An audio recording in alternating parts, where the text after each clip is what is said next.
Inilah Injil suci menurut Yohanes. Sekali peristiwa, Yesus mengajar di Yerusalem. Beberapa di antara orang banyak yang mendengarkan perkataan Yesus berkata, "Dia ini benar-benar nabi yang akan datang." Yang lain berkata, "Ia ini Mesias." Tetapi yang lain lagi berkata, "Bukan, Mesias tidak datang dari Galilea, karena kitab suci mengatakan bahwa Mesias berasal dari keturunan Daud dan dari kampung Betlehem, tempat Daud dahulu tinggal." Maka timbullah pertentangan di antara orang banyak karena Yesus. Beberapa orang di antara mereka mau menangkap dia, tetapi tidak ada seorang pun yang berani menyentuhnya. Maka ketika penjaga-penjaga yang ditugaskan imam-imam kepala dan orang-orang Farisi pergi kepada imam-imam kepala, orang-orang Farisi berkata kepada mereka, "Mengapa kamu tidak membawanya?" Jawab penjaga-penjaga itu, "Belum pernah seorang manusia berkata seperti orang itu." Jawab orang Farisi itu kepada mereka, "Adakah kamu juga disesatkan? Adakah seorang di antara pemimpin-pemimpin yang percaya kepadanya, atau seorang di antara orang-orang Farisi?" Orang banyak itu tidak mengenal hukum Taurat, terkutuklah mereka. Nikodemus, seorang dari mereka yang dahulu telah datang kepada Yesus, berkata kepada mereka, "Apakah hukum Taurat kita menghukum seseorang sebelum ia didengar dan sebelum orang mengetahui apa yang telah dibuatnya?"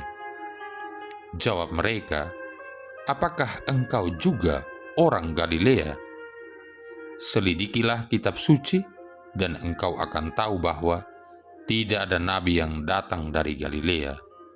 Lalu mereka pulang masing-masing ke rumahnya. Demikianlah sabda Tuhan. Saudara-saudari yang terkasih, Juli tahun 1941, seorang tahanan perang menghilang dari Auschwitz, yakni sebuah kamp konsentrasi Nazi bagi orang-orang Yahudi yang terletak di sebelah selatan Polandia. Tentu saja hal ini membuat tentara Nazi heran. Jika dalam waktu 24 jam tahanan itu tidak ditemukan, maka 10 orang dari sekitar 600 orang yang ada di sana akan secara acak dipilih untuk dibunuh. Waktu eksekusi pun tiba. Dari 10 orang yang dipilih secara acak untuk dibunuh, ada seorang mantan serdadu, yakni Francis Gojonicek namanya.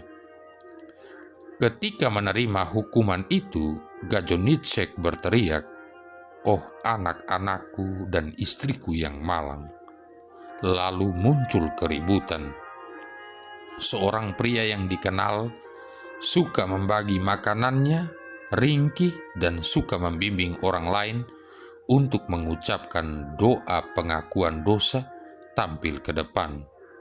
Ya, ia adalah seorang imam Katolik. Ia berkata, "Saya ingin menggantikan salah satu dari para tahanan ini." Dan ia menunjuk Gojonicek. Nama pastor itu adalah Maximilianus Kolbe. Ia adalah seorang pemuda yang biasa hidup menderita sejak kecil. Lalu mereka membawanya ke penjara bawah tanah di sebuah blok.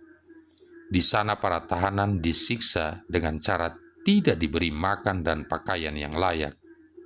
Hingga 2 minggu, hanya 4 dari 10 orang yang masih bertahan hidup.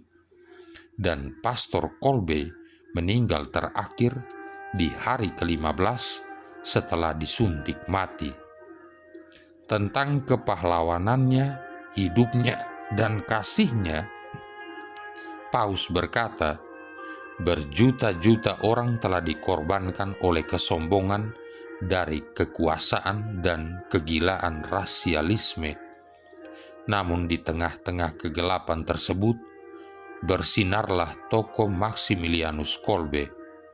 Di atas ruangan kematian yang besar tersebut, melayanglah firman kehidupannya yang ilahi dan kekal, kasih yang penuh penebusan.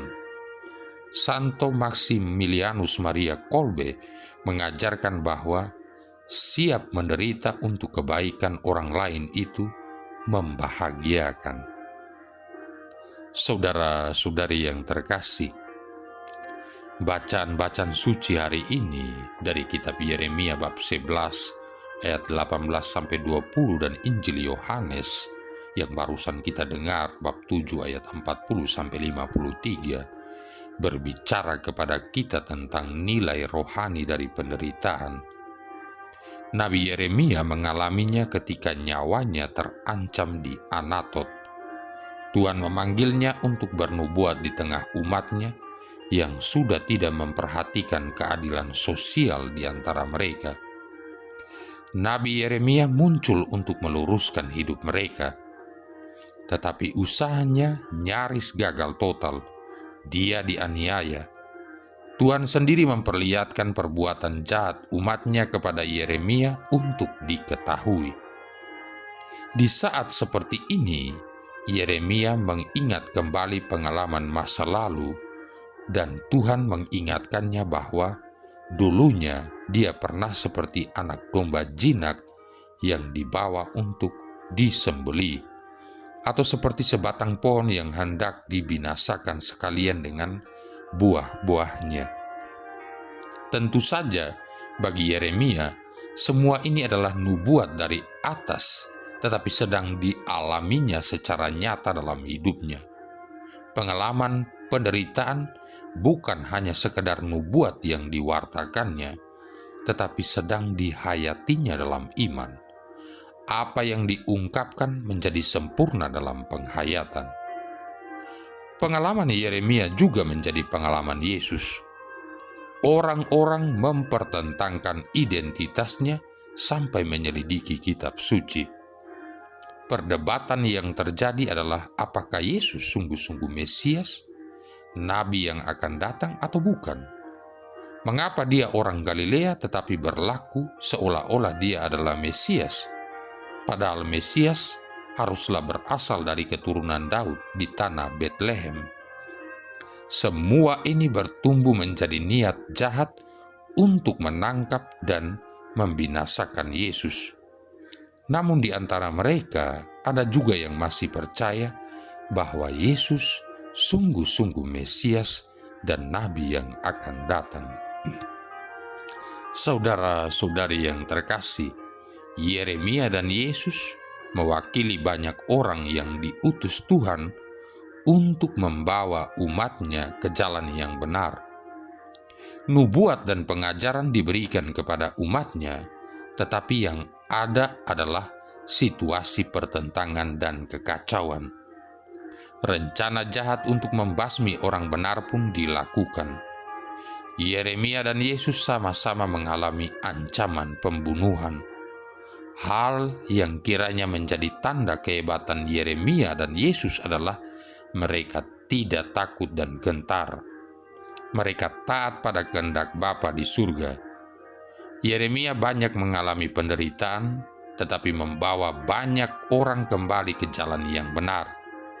Yesus menderita sampai wafat di salib, tetapi kebangkitannya membawa hidup baru bagi umat manusia. Penderitaannya membawa keselamatan. Saudara-saudari yang terkasih, dunia ini akan menjadi indah ketika semua orang menyadari makna penderitaan secara positif. Penderitaan memiliki makna positif dalam arti saya menderita supaya orang lain menikmati kebahagiaan.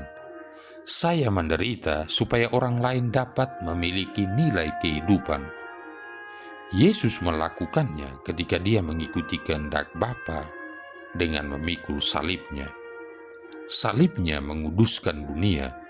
Salibnya membuat hidup kita bermakna dan punya nilai di hadapan Tuhan dan sesama.